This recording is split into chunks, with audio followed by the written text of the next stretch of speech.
My name is Charity McDaniel, Mrs. McDaniel. I am your child's fourth grade teacher, and today we are going to talk about mathematical practice, professional development.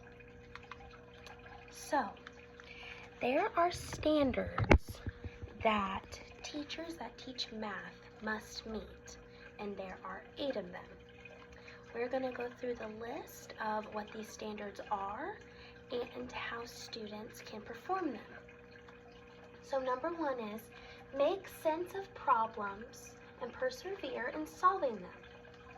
We have a student right here that might be struggling with math, but he's persevering and he's trying to understand what he is learning and how to do it efficiently.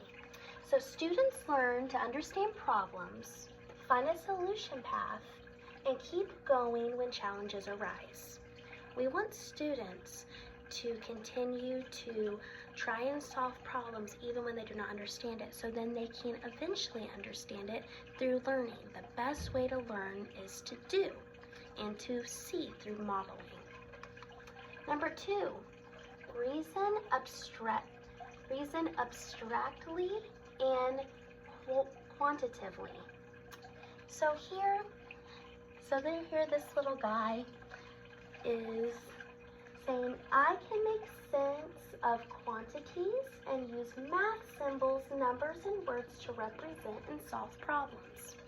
So we want students to understand math symbols like adding, subtracting, multiplying, dividing, and amounts of numbers. So how do numbers work? How do they show how much of what something is? To effectively solve math problems. So, for example, a first grader should be able to do 3 plus 3. They understand that when they see the number 3, that there's 3 objects. So 3 plus 3 is 6. Number 3, conduct viable arguments and critique the reasoning of others. So here we have a picture of 2 students who may be discussing their findings of math and why they got the answers that they got. Students compare their findings when it comes to answering mathematical equations and work together to make sure their answers are correct with reasoning. So they might be like, okay, we have 3 times x equals 9. One student might get x equals 3, another might get x equals 4. So they might compare answers and be like, okay, maybe the correct answer is 3. I got 4. Why did I get that? And then they can decide what further steps to go and how to correctly solve that. Number 4, model with mathematics. We want students to be able to model with physical objects like these cubes and be able to explain how many there are or how many to take away or to add. So students are able to make mathematical tools and use them to count or explain the quantity of that item. That doesn't have to be just cubes, it can be other objects throughout math, like a timeline. Like if we're on the number 3 of a timeline and we want to go 3 places more. So we would go 4, 5, 6. Now we're on 6. Or if we wanted to go 3 places back, 3, 2, 1, 0. But you wouldn't count the 3, you just go 2, 1, 0. Number 5, use appropriate tools statistically. So, students learn to use tools appropriately in mathematics to count and critical think about materials they have. So it's a lot like using tools to count, like modeling, except with these, they are critically thinking. Okay, so if I have 5 cubes and I add 3 more, they have to critically think, okay, that makes 8.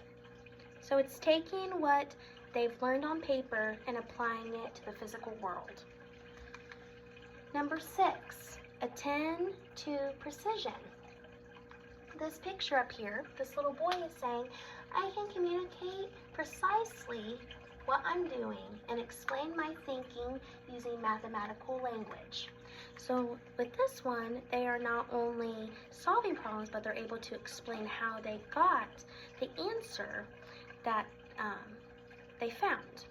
So students not only are able to complete math problems effectively, but are able to explain their decision making when it comes to accurately answering the questions.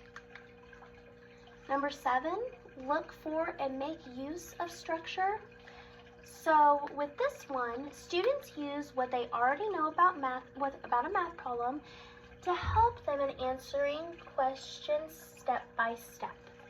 So with long division, especially long division,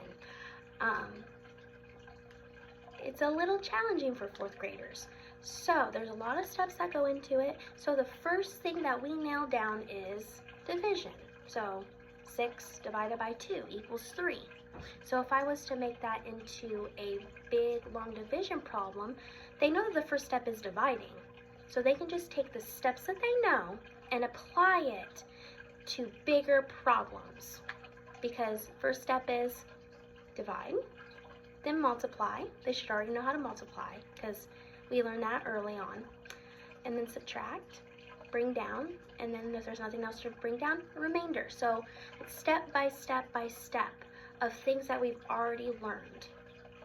So then when they do long division, they should be able to do it no problem. Then number 8, look for and express regularity and repeated reasoning. So students take previously learned material and apply it to new mathematical problems that they need to solve. So this is very similar to what I discussed about long division. They take what they've already learned and they apply it to new problems. So then they're able to effectively do them correctly. Okay, we're all done with the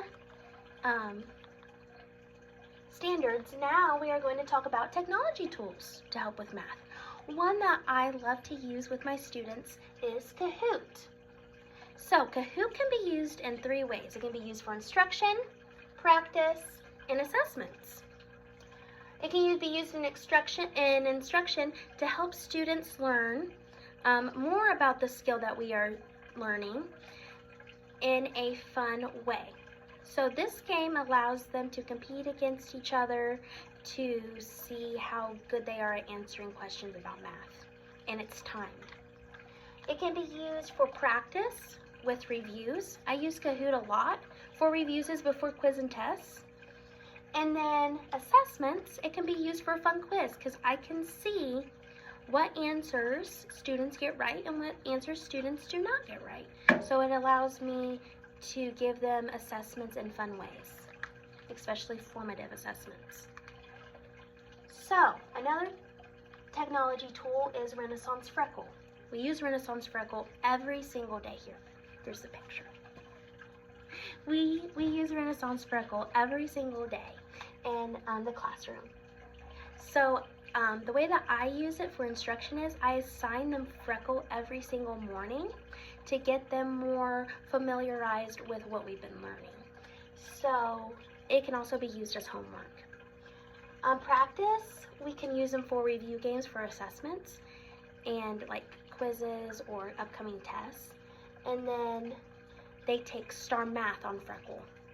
That's like a huge state test that they take every quarter. So that's how we use assessments for Freckle. And then Prodigy Math. This is the logo for Prodigy Math. Prodigy Math can also be used for instruction, practice, or assessments. Prodigy Math can be used as games after math lectures. So if I'm teaching them about division for like homework or something, they can use Prodigy to help them review. It can be used for homework. Practice, it can help them on the specific level that they're on in math. Prodigy takes where a student is and it builds off of where they are to help them succeed. And then assessments, you can do quizzes and tests on Prodigy as well, and I can see what things the students do right and what things they need to practice. So strategies for implementing math. You can do collaborative learning. This allows them to talk amongst themselves about problems and how to solve them if somebody is struggling. Reflecting on math problems after they are solved. So when I give papers back, I usually have the answers written down on them to help them see where they did wrong or where they did right. And using visual tools and representatives. So like cubes and timelines and number lines and things like that. Strategies for implementing math, part 2. Focus on conceptual understanding. So provide them with concepts, teach them repeatedly, repetition is key. And then promote problem solving. Give them problems that they can solve so then they can understand it more. And here's the picture. I don't know if I showed this picture, but the math tools. And then 2 ways mathematical practices could develop students' critical thinking in different areas. We have science, approaching problems with critical thinking. With science, you could use data for both science and math. And then for heritage studies, they collect reasoning in heritage studies.